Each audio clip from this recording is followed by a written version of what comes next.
Show. I'm your host, Chris James. Correction, this is story time with Chris James, not the other thing. Tonight's story is called The Christmas Horror Show. I hope y'all enjoy it. This particular book took me forever to finish. And so, here we go. Chapter 1 Ho Ho Horror. Blod Enslong pulled his city government car up out front the old house and shut off the engine. It was getting just a bit cold out, so he waited before opening the door. His eyes were drawn to the building.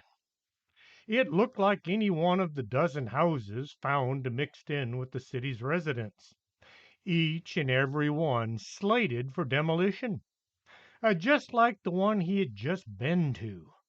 That crazy woman who threatened to turn him into a newt. Whatever that was. All the same, but this one felt different. A Blod looked at the old house and felt a chill run down his spine. Well, let's get this over with before the holidays are here. He opened the door and stepped out into the street. There were few cars parked along the lane. Neighbors all had jobs to go to, but places to be other than here. A Blod was in the middle of his job right now. He was the city building inspector as well as the decision maker when it came to clearing out these old structures. Well, one quick walk through to be sure no one's home, and then I'll call in the bulldozer. He liked that part of his job the most, the bulldozer part, and not the walk-through part. The inspection part was involved way too much walking about in less than friendly places. Cobwebs and dirt, dust, and who knows what all was being drawn into him by the way of his nose. He fished a huge set of keys out as he walked up the walkway and onto the porch. The boards under his foot creaked and groaned as his weight was placed on them. The lock was old and showed signs of wear from the past. How many was it? 110 years? He struggled to get the key into the slot. The knob turned after some coaxing. The door swung inwards, revealing a dark, musty hallway. Dust set an inch thick on the floor. The spiderwebs had spiderwebs of their own. The air was cold and clammy. Blod snugged his jacket up close and set foot inside. "Anyone in here?" he yelled out. "City official." He liked the way that sounded, the city official part. That sounded a bit redundant. He took a step towards the living room as he pushed the door shut. It slammed with a glass-rattling sound. This made his skin crawl. Blod flipped a mental coin as to where to begin. Upstairs it is. He stomped up the old wooden stair, hoping no one was hiding in the upper reaches of this condemned building. The upper floor looked as if someone had just stepped out for a quick trip to the grocery store, and they were coming right back, if they made said trip 50 years ago. The bed in the front of the house still had sheets and a blanket, all gray with dust. The dresser still contained the former resident's clothes. "Oh, ick!" Blod lifted an ancient pair of knickers from the top drawer. He dropped them to the floor. Some old bat must have called this place home. These were industrial strength undies, the kind used by people like the Puritans. He continued his search, not for items of value, but to be sure no one was hiding in a corner. If there was somebody living in here, once the bulldozer began ripping this place from its foundation, they wouldn't be living much longer. Blod wasn't too concerned with accidentally killing some squatter. He was more concerned with battling some lawsuit put before a judge of some relative of that self same squatter. Working his way down from the top to the bottom, he felt as if he'd earned his pay for the day. He pulled his cell phone out. "Hello, Beauregard? Yes, it's Blood.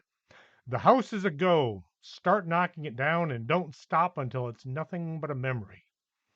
He shoved the phone back into his pocket. Rounding the corner of the living room, he spotted a door he hadn't noticed before. A bud? I wonder where that leads. He pulled the paperwork out of his jacket pocket and looked. Oh, just two-story wood frame house. No basement. He looked at the door that looked very much like it would open onto a basement. Maybe it's just a closet. He grabbed the knob and tried to turn it. The door was locked. He felt this was too much to ask of him.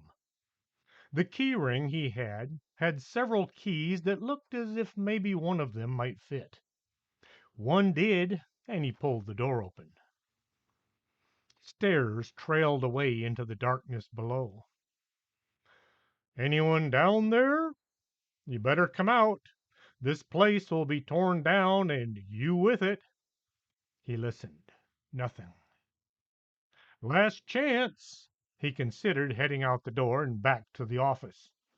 He turned towards the front door, but then the thought of some do-gooder goody two-shoes finding out he never checked the basement that wasn't even supposed to be there came to mind. How the heck will they find out? He took one step into the underground space. No, no, definitely no one down there. He took another step. "I swear, Your Honor, I checked the entire building." It sounded as much like a lie to him as it would to the judge. Dang it. He started descending into the gloom. Should have brought a flashlight. He groused as he thumped down the stairs. The floor was dirt, and not too smooth. From the floor to the joists to the dirt was only about 6 feet. He had to lift each foot up as he walked through the gloom in his search for that one lawsuit that he just knew was down here. If you're down here, now's the time to get out. Bulldozer's on its way. He could hear the sound of the enormous diesel engine firing up as he spoke. His toe smashed into something hard in the darkness near the floor. Oh man, I hope I didn't ruin my shoe. Never mind breaking his toe. His hands found an old trunk set in the middle of the dirt floor. As he felt the top and the sides, he built a mental picture of the offending container. The lid was rounded and covered with what felt like leather? Old, dried, and cracked leather. The ends each had a handle that felt as if they could have been used to move the huge container and not this little tiny box. The face had two leather straps that encircled the trunk and were held shut by two old brass locks. Fumbling in the dark, Blod tried to open the lid. Maybe some valuables in here.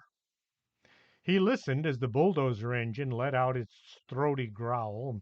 The floor began to vibrate under his feet. Yeah, best hurry. Don't want to become part of the construction project. This abandoned house was being torn down and the property sold to a construction company. A new home would be here before the summer months arrived. Grasping the old lock in his hands, he tried to twist it off. The leather gave way without much of a struggle. The second lock came free after just a few twists. Oh, that wasn't so hard. He flipped the lid up and thrust his hand into the bottom. Out on the street, Beauregard had backed the bulldozer off the trailer and was pulling it up to the front lawn of the old house. Jubal was waving a flag around as if guiding the bulldozer into place. His hand signals were far from understandable. Jubal began waving his hands in an effort to show Beauregard he heard something. Beauregard shut down the giant power plant. "What are you trying to say?" he yelled at his unhelpful helper. "I thought I heard a scream. It sounded as if it came from down there." He pointed to the ground under the front porch. As Beauregard sat there atop his giant steel encased vehicle, the front door came exploding outwards. Splinters filled the air. Beauregard ducked down behind the cowling. Once he guessed the building hadn't been blown to smithereens by, say, a gas leak or a misassembled water heater, he stuck his head up to survey the damage. He looked at his supervisor standing on the porch. Mr. Enslung looked back at him as if Beauregard had accidentally torn down the wrong house, which would be impossible this time, since he hadn't gotten past the front gate yet. Hey, Mr. Enslung, you said it was a go." Beauregard considered quitting his job and getting out of there. The look on his boss's face said somebody was in deep doo-doo. Mr. Enslung took a step towards Beauregard, then a second. Jubal had been laying on the ground recovering from the blast. He chose that moment to stand up. Mr. Enslung glowered at him. Things got weird. Jubal turned and looked as if he was about to run. Mr. Enslung looked as if somebody was about to get fired. Beauregard sat at the controls of the bulldozer and looked as if he'd decided to not quit after all. With a tremendous roar, Mr. Enslung leapt from the porch, landing on Jubal's back. It looked as if he were trying to bite the man on the neck. Beauregard didn't much care for Jubal. He really didn't like Mr. Enslung at all. But watching one trying to kill the other just wasn't the right thing to do.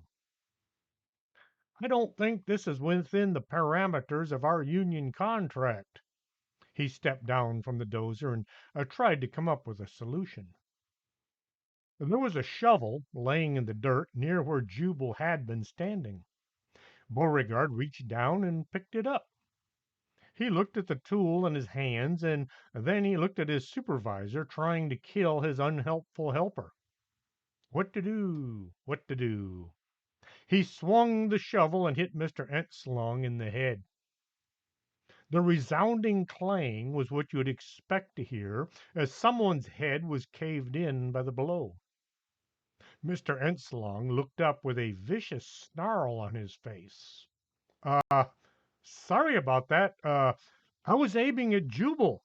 Beauregard turned and took off running, with his boss in hot pursuit. Chapter 2. Christmas Break.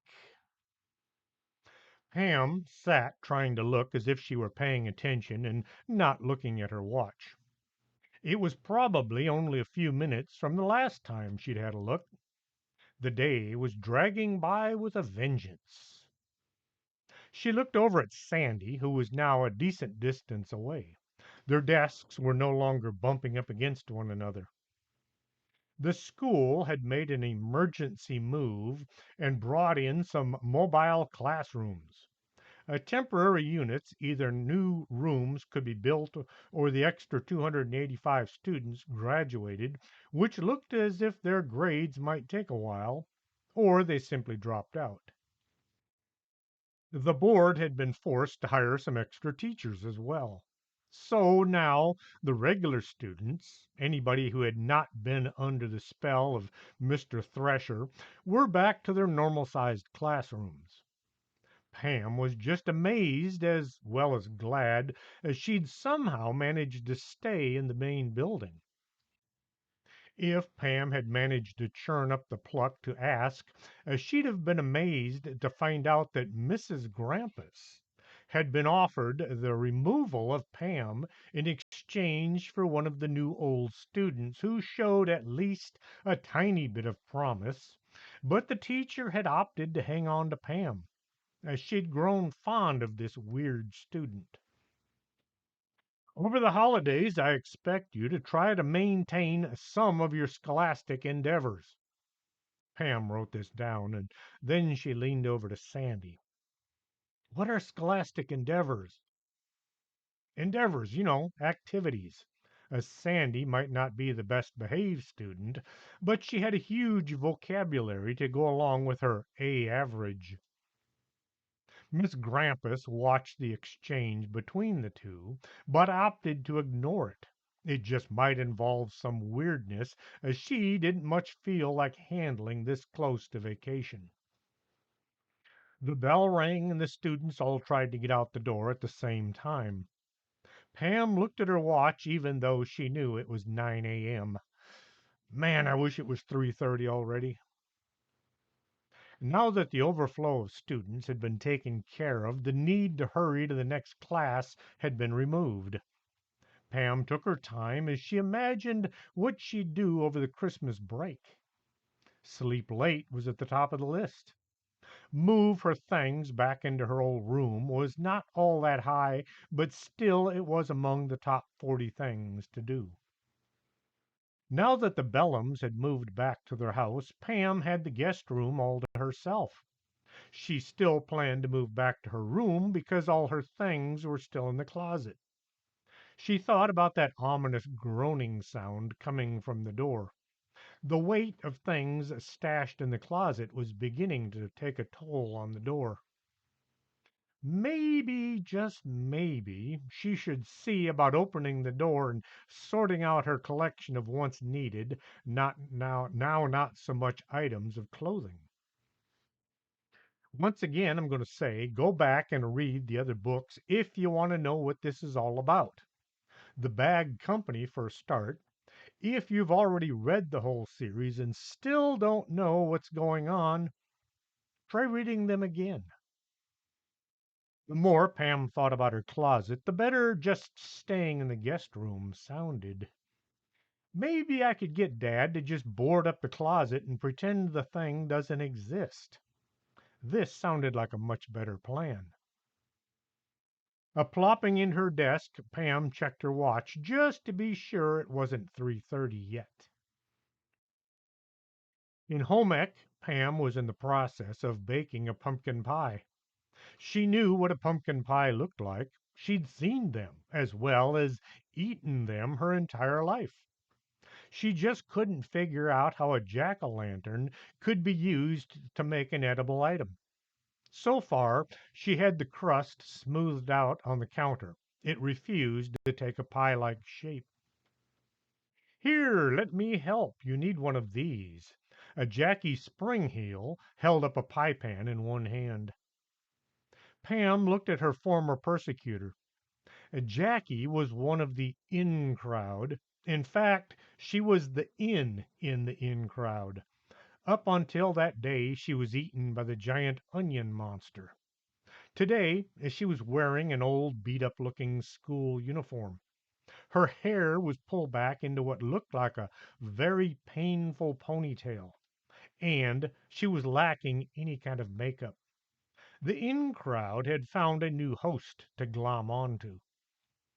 As Jackie got busy making Pam's pie, Pam was relegated to watching and occasionally asking a question. What's that stuff? Pam, Jackie sprayed the pan. Yes? Pam thought she was being asked a question. Jackie didn't even pause. It's called Pam. It's a non-stick spray. And she set the yellow can back on its shelf. It began to bother Pam just a bit. Jackie had been such a nice-looking, trend-setting teen, if a heartless one at that. Now she looked like the lead player from Les Miserables. Les Miserables. Even though Pam had had nothing to do with this change in attitude, she still had found herself trying to correct at least a small part of it. So, what are you planning for Christmas break? Pam watched as what looked exactly like a pumpkin pie went into the oven. I'm going to work at the homeless shelter. They need a good meal or 10, and I'm going to work in the kitchen. That's during the daytime. At night, I'm going to go to the orphanage and take care of the kids. They should have a nice holiday. Then on the weekends, I'll be over at the old folks' home. Oh, Pam thought about how wonderfully cleaning her closet suddenly seemed. 3:30 arrived, and the school seemed to explode as students ran for the exits. Even most of the staff was seen sneaking out the door en route to their vehicles. Sorry about that. Pam had changed into her work clothes and was about to head to the office. Her home more than home these days. Pulling her cell phone out, she saw there was a call from someone named Chris K. That's an odd way to spell his name. She considered ignoring it. Probably some telemarketer. She started the engine, but then she wondered what the call was about. Since going to work at the bag, Pam had found her curiosity gland was acting up. She looked at the number. She felt the knob of the shifter. She tried to not call the number. Curiosity won out as she hit the call button. The phone rang a few times and then a voice came on. It sounded like a little kid. Yes, ma'am or sir. How might I direct your call? She completely failed to say who the call had been from. Pam considered her options. Er, this is Pam Bogus from the Bogus Anomalous Group. Somebody called from your office, and I'm returning the call. Well, that sounded a bit off. The kid's voice sounded confused. Bogus? Bogus animals? Oh, the bag lady. Just a second. The boss wants to talk to you. Christmas music began filling the tiny speaker as Pam was placed on hold. A deep voice came on. Hello, Pam. He sounded as if he knew her. I was just calling to ask if we might be able to meet to discuss a project in need of clearing up. You want to hire the bag company? If so, I'll be more than happy to meet with you at the office in a few minutes, if that would be convenient for you. Your office. No, that wouldn't work out at all well. Could you meet me someplace more private, say the state park? We don't usually meet in such out of the way places. Pam suddenly had an overwhelming need to do as this man had said. I guess the state park'll do. When do you wish to meet? Could you make it in 30 minutes? He laughed at some joke only he knew. And could you come alone? He laughed some more. This got Pam to thinking she should swing by the office and see if Mr. Armstrong would tag along. Maybe she could borrow a shotgun or two. Isn't this how people get kidnapped or murdered? Would anybody want to kidnap or murder Pam?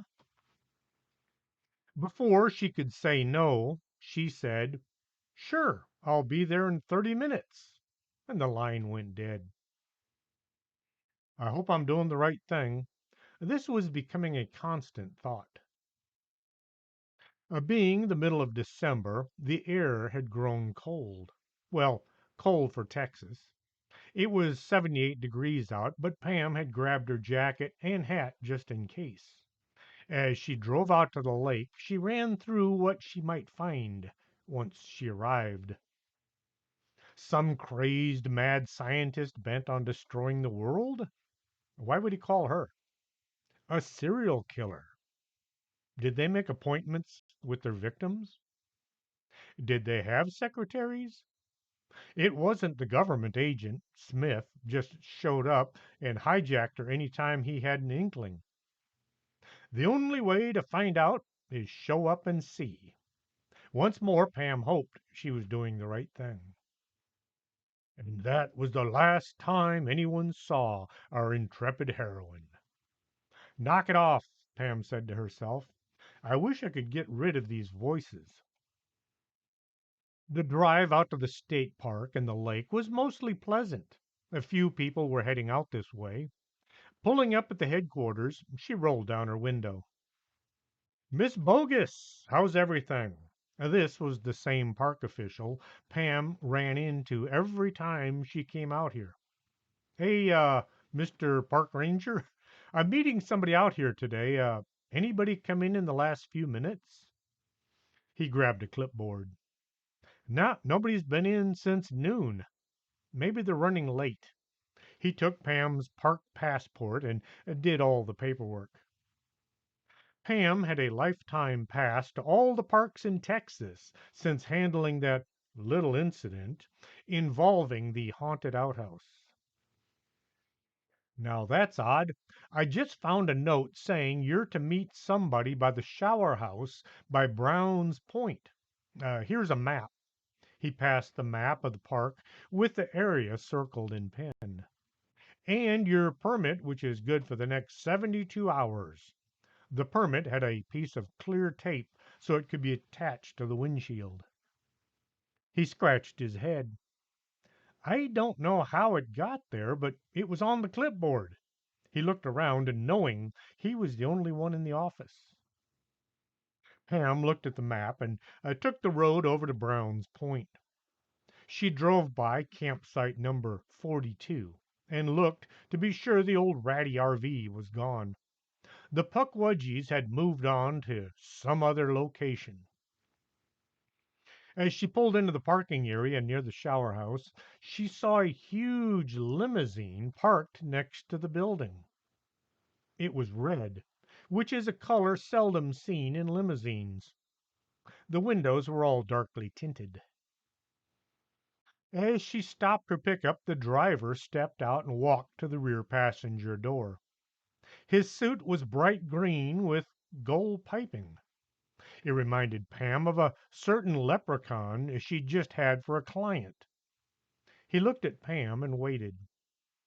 Pam got out, looked at the limousine. No one kills people while riding in a car like that, right? She asked herself. Maybe, maybe not. As she approached the car, the driver opened the rear door. Pam had never been in a limo before, and as she looked in to see who or what might be lurking inside.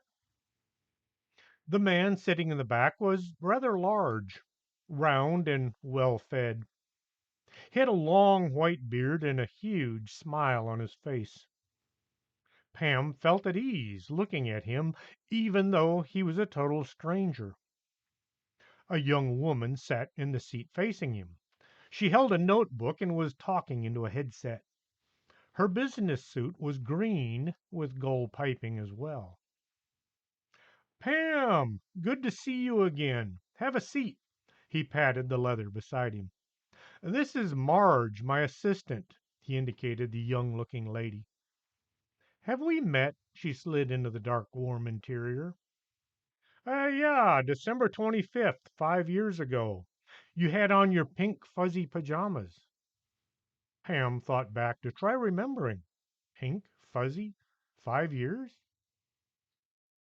You're Santa? She looked close and found the similarity was way too overpowering. For an answer, he did his signature laugh. Yes, it's I. Pam ran through all the bizarre legends she dealt with over the last 7 months. Werewolves were real, vampires were real, demons were real, ghosts lived in the attic at the office. So, why not Santa? You said something about a project? She tried to relax while sitting next to the man of so many kids' dreams. Before he could speak, Marge held up a finger. I just got a report from Angel. One Springheel, Jackie, age 17, is volunteering at the homeless shelter. What? Is she trying the same one? Is she the same one who said her missing homework was eaten by the maid? That's her. I think it's a scam to get off the naughty list. Marge held her pen ready to take notes. She was close to being put on the Krampus list. Santa had a less than jolly look on his face. Pam had to speak up. She's also offered to do all my homework for the whole year. Wow, what got into her? Marge scribbled something in her notebook. It's more like what she got into. Pam told about the onion incident. Hmm, what did she ask for this year? Santa asked. Marge pulled a handful of paper from her pocket. It's 10 pages long, and she sent it in September. She asked for a Ferrari as well as a nose job. Marge thumbed through the papers. Oh, wait, there's an addendum. Sent in November. It says a lump of coal would be too good. Let's get her something nice, like a puppy. Pam Pam found accepting that she was sitting in a limousine watching Santa have a discussion with his elf assistant was as normal as most of her life for the past few months. Marge spoke into her headset. Dilbert is reporting in some guy named Hanrahan, Milton W., just quit his job at the IRS and he wants to work at the VA as a patient advocate. Pa- Pam wondered how Professor Narcoleptus was getting on in Washington. Wendy is saying a woman named Nesmeristicus Hildegard just tried passing off some X-Lax as candy bars. Pam nearly choked thinking about who the unlucky recipient might have been. Naughty but humorous, as Santa thought about it. Put one black mark by her name. She already has 12, Marge said. Oh, well, what was she asking for again? She wanted an M4 with an ACOG and a laser aim point. Uh, take away the laser. As Santa looked over at Pam. It's all those elves, the ones on the shelves, you know. Anyway, they've been taking their assignments way too seriously here lately. Pam was fascinated by all this, but remembered she was called here for something. You said something about a project? Oh, yes, the project. Santa looked at Marge, who just kind of shrugged. 10 years ago, a little girl named Murgworth, Natasha B., asked for an action figure. Odd, I know. You'd expect her to ask for a doll, but she specifically asked for an action figure. Something called, it was a.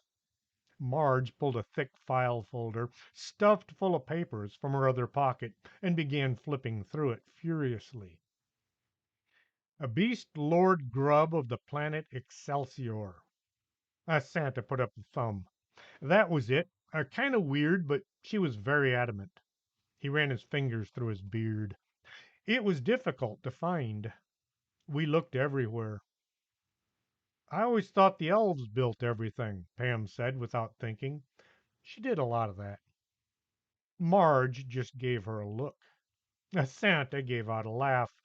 Oh no, these days they spend their time searching the internet looking for things like iPods and video games. No, the woodworking shops are all but shut down these days. Marge said, the money we save on splinter removal and band-aids is going to carpal tunnel treatment instead. Yes, well, anyway, we tracked this action figure down and had it shipped in by Arctic Express. Not cheap. And I was able to deliver it just at the last minute. The sun was already coming up and I had to bank hard and slip into a cloud formation. But we got it delivered. He smiled to himself, reliving the exaltation of a job well done. Marge spoke up. The next day, the action figure was gone. Natasha was upset. Well, she wasn't happy. No, she was pissed. Pam was confused. So you're doing all this because one kid didn't get what she wanted? She thought back to all the times that she'd asked for a pony or a car only to wind up with a doll instead. Santa looked at Marge as if hoping she would fill in the details. Marge got busy scanning her tablet that she'd pulled from an inside pocket of her suit. The elf on her shelf, Rupert, has been filling us in over the years. It seems as if her whole demeanor has slipped into a downward spiral. Late at night, she would sit at her desk writing in her diary and then laugh maniacally. Santa gave Marge a look as if asking a question. Marge felt as if they'd told this young girl way too much, but they really needed her help. You see, these elves sitting there all day, day after day, watching and waiting, well, sometimes they get a bit bored. Santa had an uneasy look on his face. Rupert is one of those elves that believes in going the extra mile, as it were. This brought a smile to his face. We don't encourage the field workers to do anything untowards, but all that weird laughter got him to worrying. Santa looked over his shoulder as if somebody might be eavesdropping. Marge, could you fill Pam in? Marge began searching through notes in the file folder. It all began 9 years ago when we didn't receive a list from Miss Murgworth. We just thought maybe it got lost in the mail. Then Rupert sent in that she was being very mysterious with her diary. After 6 years of not receiving any kind of request from Natasha, Rupert got a bit curious, and he opened her diary one night and he read her entries. Marge began flipping from page to page. I hate them all. Must do something soon. That was just 4 years ago. Then she wrote, all lies, I'll show them. Death to the great unwashed. She drew a picture here. Marge held the image up so Pam could see it. It was mostly a bunch of scribbles, but she could make out the gist of it. Lots of dead bodies all piled up at what looked like Natasha's feet. The boots kind of looked like hers.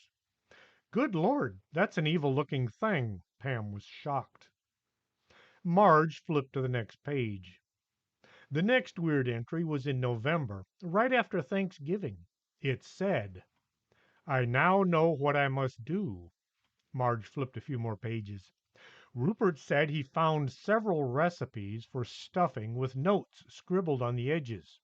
Things like cornbread stuffing with nightshade and stove-top death, and things like that. Marge flipped a few more pages. Then Rupert found a bunch of listings for companies that made additives for food. Chemical companies. Marge flipped one more page. Natasha was searching online for how to become a chemist for one of these food companies, followed by her last entry in her diary. It said, I now know my destiny. They will all pay for their crimes. Death by stuffing. And that was when we decided something had to be done about her. Pam was shocked. Some more. So you guys think she's going to try poisoning people she doesn't know just because her toy went missing? Santa looked at Marge, and Marge looked at Pam. Then she looked back at Santa. They looked at each other with great intensity. Marge gave Santa a you decide look. Santa looked at Marge, and then he looked at Pam, and then he decided. We don't know for a fact she's going to kill anyone, but all the signs point to an unhappy Thanksgiving for someone. Pam felt a headache coming on. So, what is it you want me to do? Find out what happened to this Lord Grub action figure, find it, and get it back in her hands. Just maybe this will turn her around and prevent the destruction of thousands of lives. Marge said this from behind her tablet. Pam was thrilled. We'll be more than happy to take your request. I'll get the whole company on it right away. You can't tell anyone what you're doing, including the folks at your office. Santa twiddled his thumbs for a second. Based on our records, even though you have a remarkable group of people working there, they're known for sometimes accidentally letting things slip. They tend to run their mouths a lot. I'm afraid you'll have to do this one on your own. Marge held up one hand. Cuthbert just reported in. A senator is trying to introduce a bill making it against the law for politicians to lie. Oh my, he must be trying to get off the Krampus list again. Most of the Senate is due for a good pounding. Cuthbert says it got something to do with a giant onion. Santa looked at Pam. We really must be going. I hope this isn't putting you in a bind so close to the Christmas holidays. Uh, er, no problem, I'm sure. I can get this figured out somehow. She looked from Santa to Marge. How do I contact you if I need anything? Just ask Wendy. She's there in your office right now. Marge held out a thick envelope. Retainer, she said, passing the envelope to Pam. Pam stepped out of the limo and looked around to see if there was anybody nearby. She turned in a circle, and when she turned back, the limo was gone. How hard could this be? She asked no one. Seeing as Santa and his entire elf army couldn't figure it out, it's probably impossible. Look, if you're not going to help, I'm going to look for somebody more helpful in the voice category. She walked over to her pickup. The Bogus Anomalous Group office had been decorated for the season. All the windows facing the street had spray on snow around their edges. There was a giant wreath on the front door and lights strung from every eave. A huge Christmas tree was set in the yard near the walkway. Grandy had placed a giant Santa on his sleigh up on the roof. You had to be on the other side of the street in order to see it. The attic windows had what looked like a banana tree decked out for the Christmas. Pam parked in the dirt and admired the view. One of the Civil War soldiers sat on the porch swing, plucking out a Christmas song on his banjo. Pam stepped through the front door only to find the waiting room was full. People were standing against the walls of the hallway. Are all these people waiting for appointments? She asked Hildy. Hildy pointed at one bunch sitting by the door. Those folks are waiting for healings from my sis or Cassandra. She hadn't bothered to lower her magazine. Those there, she aimed at the staircase, are waiting to see Gertrude, the crazy cat lady. She pointed to the hall. They're waiting to see either the giant or Madame Dingwhopper. Don't you mean Madame Dingus? Pam tried to not sound bossy. No, she's going by Dingwhopper now. Something to do with starting over anew. Hildy held out a huge bowl of Halloween candy. Want a candy bar? Pam reached out to grab some, but then, uh, no, I think I'd best not ruin my dinner. She wondered what might be lurking in the candy bowl. Since the entire staff had been out looking for the Abshkalush statue, nobody had been here to distribute the treats. Eddie left a bucket filled with candy and a sign admonishing the trick-or-treaters to only take one or two each. Even the bucket had gone missing. Now there was enough candy left in the office to put everybody into a sugar overload. Halloween candy was still showing up everywhere. Well, keep up the good work and lay off the X-Lax. Pam headed for the coffee shop. Hildy looked at her as if wondering whether her boss was psychic as well as weird. Wanda sat sporting a Santa hat as she looked very festive with some Christmas tree earrings and a matching necklace. Pam looked at the earrings. Mr. Techno, did you swap out Wanda's jewelry? Eddie didn't look at Wanda. Nope, and nobody else admits to it either. If you haven't read The Bag Company or The Bag Here We Go Again, or The Bag Goes Squatching, or The Bag Back to School, or The Bag Unhappy Halloween, you're going to be confused by some of this. Too bad. I'm not going to explain it all again. You'll just have to go along with the story. Prince Wapo was sitting in the middle of a book somebody had opened while looking for the answer to some question. His tail flicked around, letting everybody know it was not a good time to touch him. Susie walked by carrying a load of books. "Hello, Pam, you look sharp as usual." Her voice sounded a bit odd. Pam looked at her and then asked, "Aren't you supposed to be at Just Books store right now?" "Oh, no, my mother is there, so we came over to see about your library." "We?" She said we? Who is she referring to besides herself? Pam just ignored the voice. "Okay, you're sure she'll be all right alone?" She's got Bonnie to help out." Susie disappeared into the bookshelves at the end of the coffee bar. Pam leaned in close to Eddie. "Susie doesn't know about Bonnie. What's going on?" "Don't ask me. I just work here. She's been like this all day, but look at the books." They pointed at the shelves. The books were being put in order by librarian.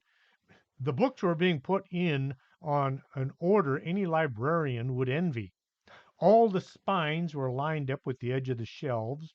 They were in alphabetical order by author and subject, and they had little numbers painted in the bottom of the bindings. "What are those numbers?" Pam asked. Dewey Decimal System, sort of. Maybe the Susie Decimal System would be more accurate." He pulled a book from behind the counter. "See this number here?" He pointed to the first digit. "Shows the subject matter." His finger moved to the middle of the white writing. "This tells you when it was written." His finger moved to the last part of the number. "And this is a mystery to me and everyone else." "How does this help me find things?" Pam was so used to searching on her computer, looking for books was more hit and miss. Eddie pointed to the multi-drawered cabinet sitting in the center of the room. "Each book is listed on about 20 cards under every possible thing you're looking for. Say you need to find out about a mysterious painting. You look under paintings and you find a card. The card gives you a number for the book. The same book might also talk about mirrors. So if you look under mirrors, you'll find a card leading back to the same book." "Oh, I see." Pam was more confused than ever. "And who is Susie today?" "I heard her arguing with somebody named Cindy earlier." Eddie tried to keep his voice to a minimum. As Pam was about to take a sip of her coffee, her eyes fell on the shelf sitting behind Eddie. It looked just like the elf on a shelf. It sat there not moving or doing anything to suggest it was anything other than a toy. Pam had an inspiration. "I'm going to give this file thing a test drive, see how it works." She went over and looked at the drawers. Each was labeled with a letter starting with A and AF, and continued to ZZ top. Pam pulled this one open. All the cards were blank. "I haven't gotten those filled out yet," Susie or Cindy said as she walked by. Pam looked at her as if caught doing something. "I was just looking." She wondered why she felt guilty. She fished her notes out of the pocket and had a look. "Beast Lord Grub of the planet Excelsior. I never heard of it." She pulled out the drawer labeled BE through BL and looked for anything regarding the Beast Lord. Nothing here. Maybe Lord Grub. She pulled out the drawer for GP and GX. Not finding what she was looking for, she continued looking through every drawer imaginable. Susie had stopped carrying books and stood watching. "What are you looking for? Maybe I can help." She sounded like her old self again. Pam hoped this wasn't going to be an ongoing thing with her new old hire. I'm looking for anything to do with an action figure called the Beast Lord Grub from the planet Excelsior, or something like it. Susie made a thinking hard expression. Maybe the enormous book of action figures. It's over there by the chessboards. She led Pam over to the shelf, half filled with books. The book was there, and it was enormous. It took both of them to lift it down. Instead of trying to carry it to the bar, they just set it on the floor and squatted down to have a look. This is supposed to be the ultimate listing of every action figure ever made. Susie flipped to the index page. From Action Man to Zerp the Destroyer. She flipped back and forth a few times. Here we go. Beast Lord Grub. She began flipping pages until she found what she was looking for. A Beast Lord Grub from the planet Excelsior. It's listed as being very rare and very expensive. No picture available. Pam looked over Susie's shoulder at the page. Well, that doesn't help much. Maybe you should try my mother. She might be able to find something at Just Books. Give her a call. Susie tried to lift the book back onto its shelf. She got one hand under it, but couldn't get it back up onto the shelf. Pam got down on her knees and managed to get the edge up high enough to slip her fingers under. Between them, they got the book up and onto its proper shelf. Susie looked close. Nope, it belongs one more shelf up.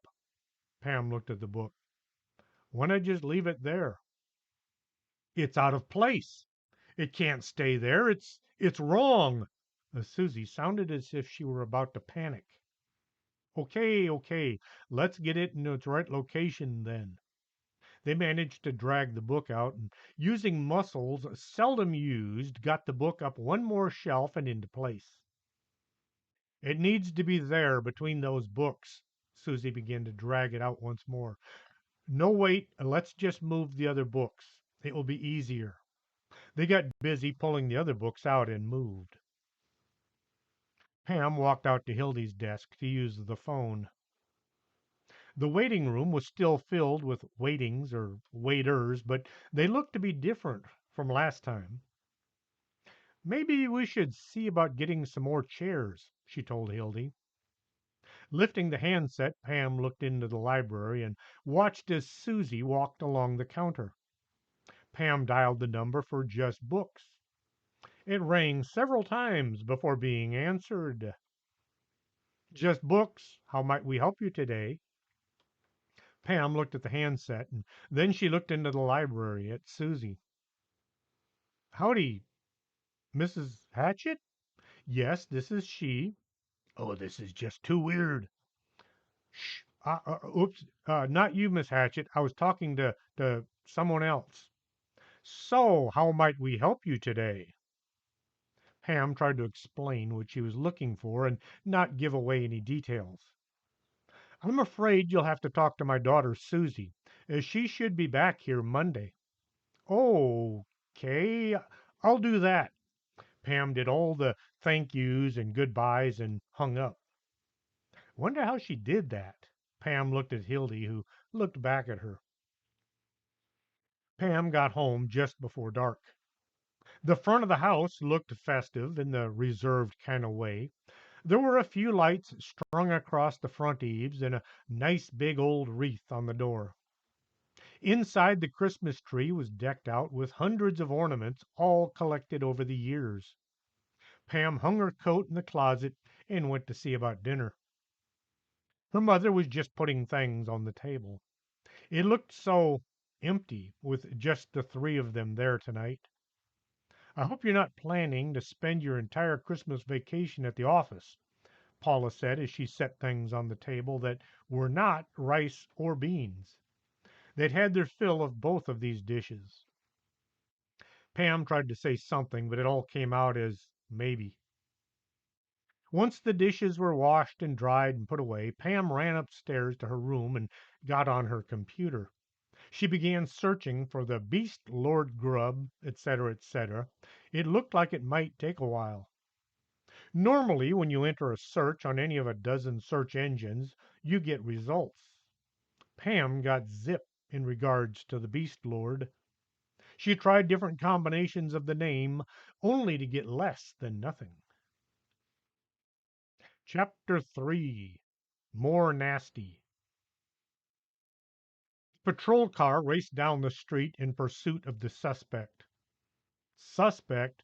Well, he was suspected of just running out the door of a burning building. It would be far more descriptive to say the perpetrator. There was little to no suspicion.